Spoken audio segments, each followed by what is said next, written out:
Bližal se je praznik opresnikov, velika noč po imenu. Veliki duhovniki in pismouki so iskali možnost, da bi se Jezusa neopazno znebili, kajti bali so se ljudi. Satan se je polastil Juda, ki se je imenoval Iškariot in je spadal med dvanajstere. Juda gre k velikim duhovnikom in poveljnikom ter se posvetuje z njimi, kako bi jim ga dal v roke. Razveselijo se ga in se dogovorijo, da mu dajo za to denarja. Privoli in samo išče ugodno priložnost, kako bi jim ga dal v roke, ne da bi ljudje zvedeli.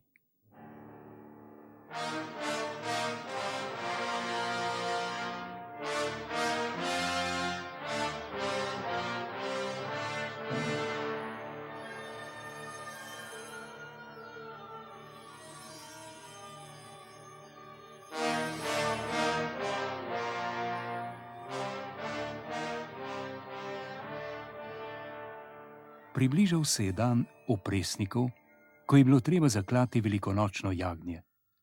Jezus pošlje Petra in Janeza v mesto.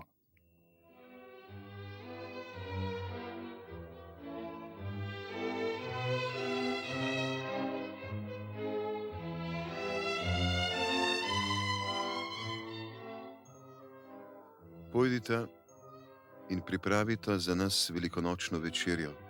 Kje naj jo pripraviva učenik? Ko pridete v mesto, boste srečala moža, ki bo nesel vrč vode. Pojdite za njim v hišo, kjer bo vstopil, in recite hišnemu gospodarju: Učenik bi rad vedel, kje je prostor, kjer bi lahko jedel z učenci velikonočno jagnje. In hišni gospodar vama bo pokazal zgoraj veliko sobo z blazinami. Tam vse pripravite.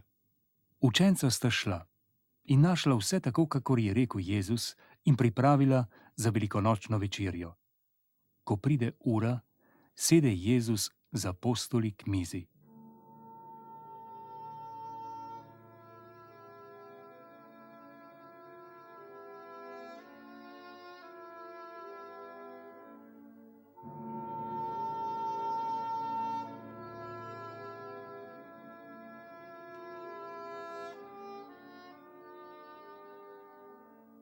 Iz srca sem želel jesti z vami to velikonočno jagnje, preden bom trpel.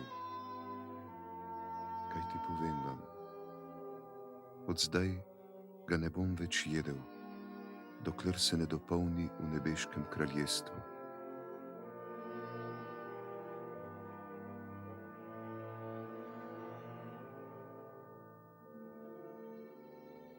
Jezus vzame kelih in se zahvali. Vzemite in si razdelite. Kaj ti povem vam? Od zdaj ne bom več pil od sadov vinske trte, dokler ne pride Božje kraljestvo.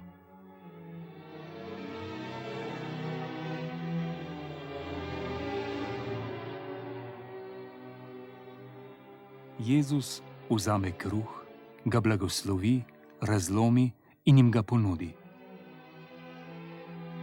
To je moje telo, ki se daje za vas. To delajte v moj spomin.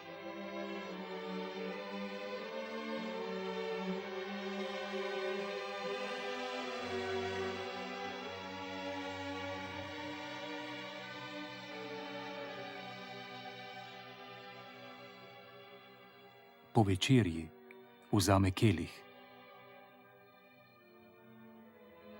Ta kelih je nova zaveza v moji krvi, ki bo za vas prelita.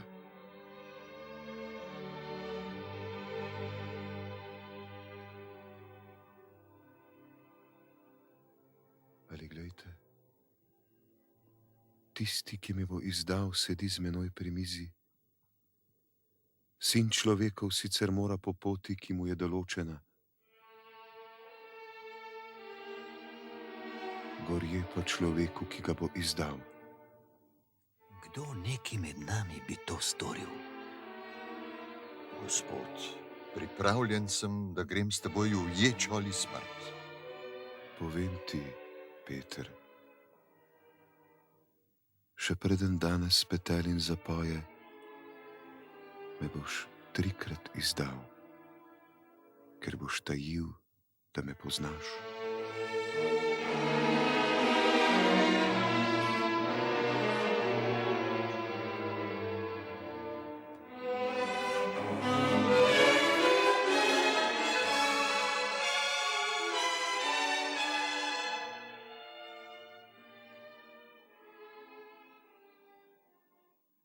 Nato je Jezus zapustil mesto in šel na Oljsko goro, kot je imel navado. Njegovi učenci so ga spremljali. Molite, da ne zaidete v skušnjavo. Šel bom toliko daleč od vas, kolikor vržeš kamen, in molil.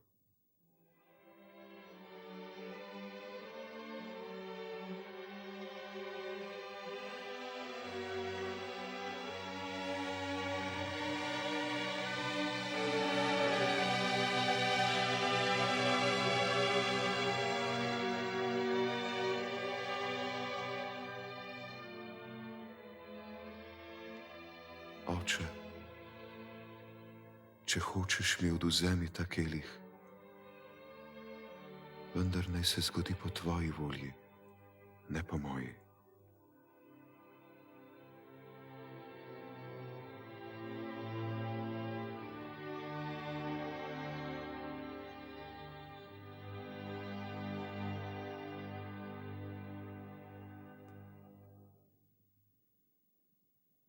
Tedaj se mu prikaže angel iz nebes in ga pokrepča. V svojem strahu še bolj goreče moli in njegov pot pada na zemljo, kakor krvave kaplje.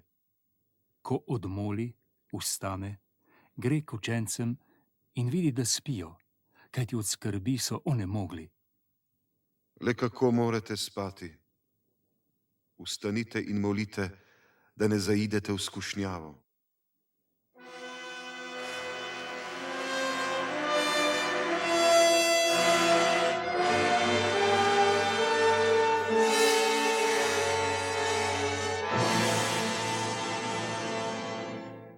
Še ko je govoril, je prišla truma mož, pred njimi pa je šel eden izmed 12, Juda.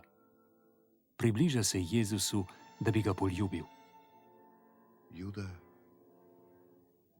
s poljubom izdajaš sina človekovega? Gospod učenik, naj pograbimo meče. Eden izmed učencev zamahne po služabniku velikega duhovnika in mu odseka desni uhelj. Mirujte, nehajte. Jezus se dotakne rame in služabnik je spet zdrav. Jezus se obrne na velike duhovnike, poveljnike tempelske straže in starešine, ki so prišli naden. Z meči in koli prihajate kakor nad razbojnika. Ko pa sem bil dan na dan med vami v templju, se niste upali z mezincem ganiti. Zdaj pa je vaša ura. Zdaj ima oblast tema.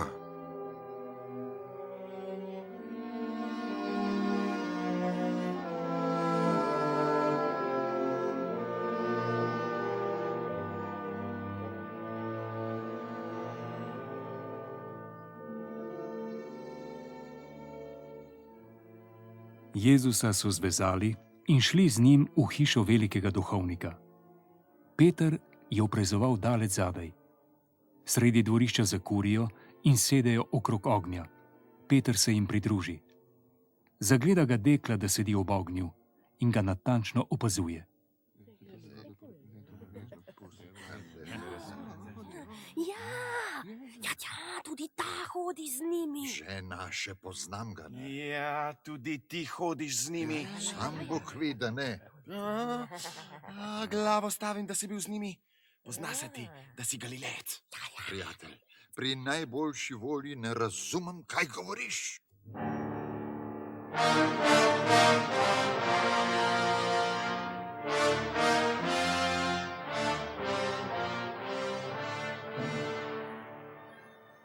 Še preden danes petelin zapoje, me boš 3-krat zatajil.